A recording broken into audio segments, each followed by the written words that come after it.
today we're going to be talking about and taking a look at Windows XP. You're probably asking yourself, why are we looking at that today? Well, today is a glorious day, one that I've been looking forward to a very long time. Today is the day XP will die. So we've had Windows XP in our life since December of 2001.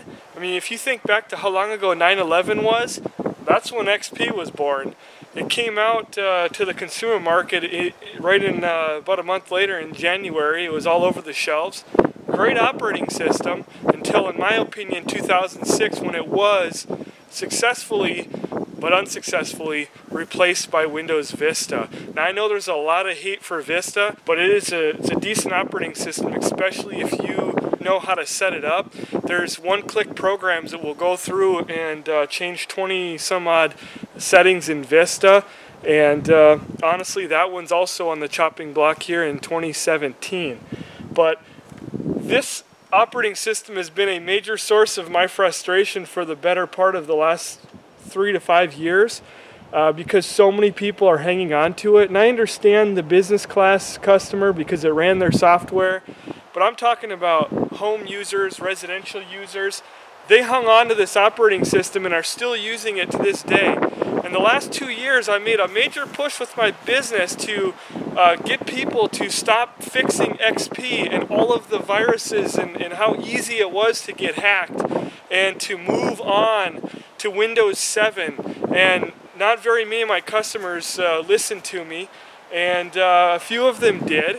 This all-in-one here is actually a customer that did move on and was smart and left this one behind, and I hauled it all the way here from Tennessee so that we could make this video today. But a lot of them did not, and the irony is they didn't leave XP. They bought XP back a few years ago because they didn't want Vista, and Windows 7 wasn't out yet, and what they ended up with now is being forced to replace, and now they're on Windows 8, and those people are mighty pissed, and they kind of have some reason to, because Windows 8 is an entirely different animal. It shares a common characteristic with Vista in the fact that everybody hates it, and both were good operating systems. And I know that there's a lot of places that you'll go that you'll see that everybody will rag on Vista, and it didn't perform as well as Windows 7. Windows 7 is, came after. It is built on Vista platform. With that being said, I have been looking forward to this day. Unfortunately, I'm not in Tennessee anymore as of a couple months ago, and I left my business and my customers behind. A good deal of them still email me all the time wondering where I am and if I can help them, and yes, many of them are still clinging to Windows XP. As far as XP goes, today is the day. Microsoft is cutting all the support for it. I think Office 2003 also is getting the axe, and Office 07 and Vista got 2 more years. Windows 7 goes till 2020.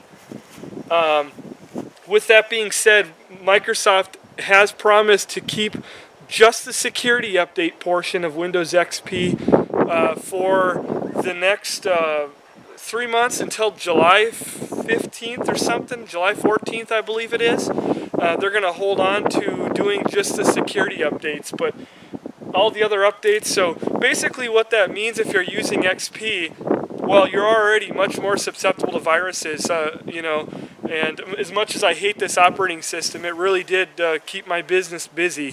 75% of computers that were being hacked were always XP, and I just got so sick and tired of cleaning it up and fixing it up. And that reminds me, this operating system is responsible for me having to keep a floppy disk drive in my computer up until last year because of the SCSI drivers, especially on some of the older Dell models that I would need to reinstall the Windows. And it works best with floppy, so I was still using those up until a few months ago. Anyway, but they're just ending all the support for different programs and things like that. So you may find that if there's a bug in a new program that you buy or a game, and a lot of games don't work with it anymore anyway, but Microsoft's not going to do anything to ever fix that. It's just going to stay broken. So it is time to move on, people. This is 2014 already. This guy is old as a dinosaur, and you walk into a lot of businesses nowadays, and in the background you will see the common Windows XP screensaver on the computers. You know, you walk into a hospital, a doctor's office, it's just unbelievable how many people are still using Windows XP, and I'm sure in the last few months now they're actually have spent a great majority of time and resources to get off of that. Windows XP, it is to me a very old, ugly, decrepit operating system, kind of like zombies. You know what we like to do to zombies around here. If you don't, you'll find out.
Well, there you go, folks. I killed XP, and damn did that feel good.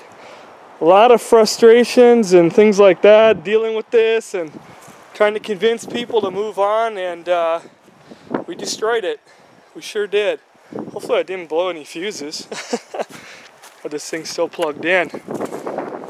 But that's the aftermath here. We'll probably bring it in out of the wind.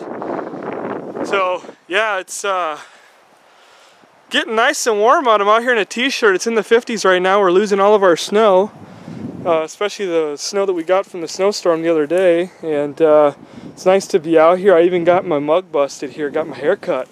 So we'll go ahead and bring this in out of the wind. So yeah, we had a couple broken pieces here, all kinds of glass from the screen. It's a pretty nice screen actually. And yeah, what do we got here? All right, you guys go.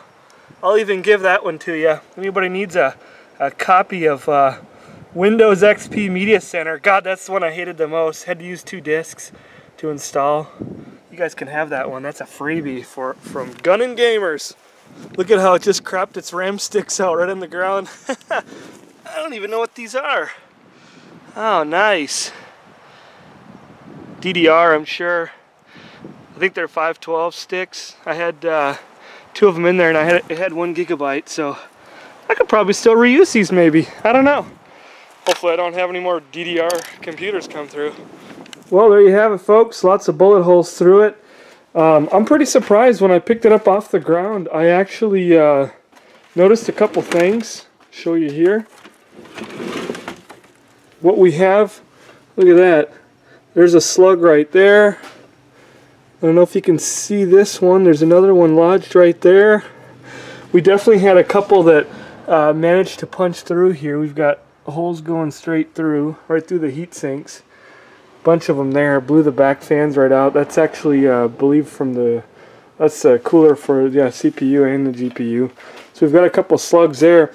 And then there was 2 more slugs in the ground right behind the bench, and then there was a pile more all of these that were laying just underneath it. So we learned a couple things today. We learned that XP is no good no more, and we also learned that Gateway all-in-ones are bulletproof. I don't know if they actually advertise that feature, but yes, they are almost bulletproof. We had very few that passed all the way through. Actually, nothing in this bottom section passed through at all. It blew the RAM chips right out there, but they look like they're still intact. But these are some of the bullet fragments right here that were laying on the ground. You know, it mushroomed them out pretty good. Kind of interesting. Some of them, you can see the white dust on them from where they punched through the screen. I think that's kind of neat. Some of them are still pretty well intact. Now, what we're using today, this is my, for those of you that watch my games and see my screen tag is Springfield XD45. Well, that's the reason why. This is my baby right here that, well, frankly, when I bought it, my life depended on it. I used to do the computer repair, and sometimes it'd take me in the wrong parts of town, and you definitely, you know, needed to have something, so I would carry this. I mean, I never leave home without it. Living up where I do now here in the country, I don't worry too much. It's really what I could come home to that I worry about.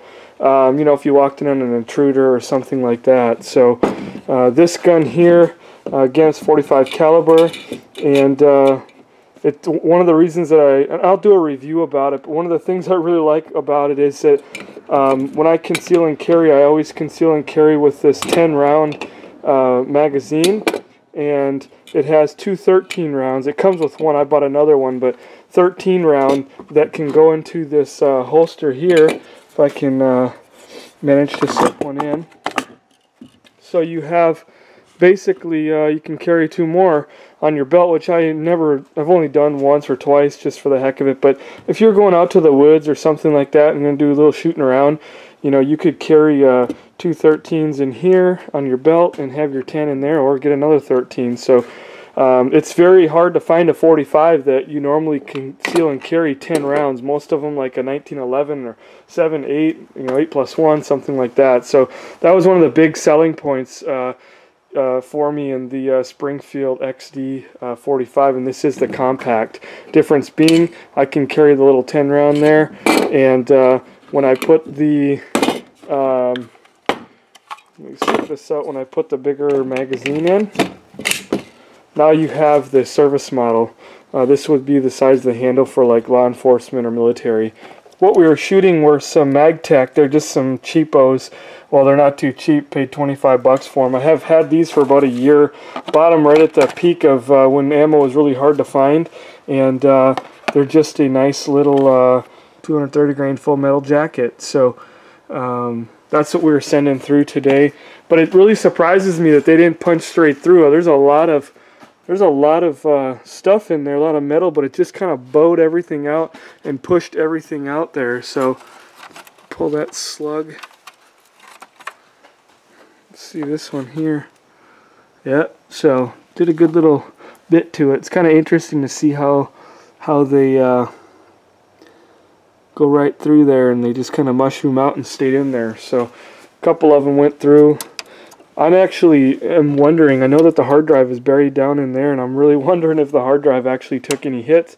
That was kind of the thing that I needed to destroy most, as requested by all customers, and so I'll have to tear it apart and make sure that it's destroyed. I did contemplate maybe putting some 30-06 rounds through it. I know they'd punch straight through, but power supply looks like it's untouched. So anyway, alright, well, I hope you guys and gals enjoyed that one. Don't forget to comment, rate, and subscribe, and until next time, take care.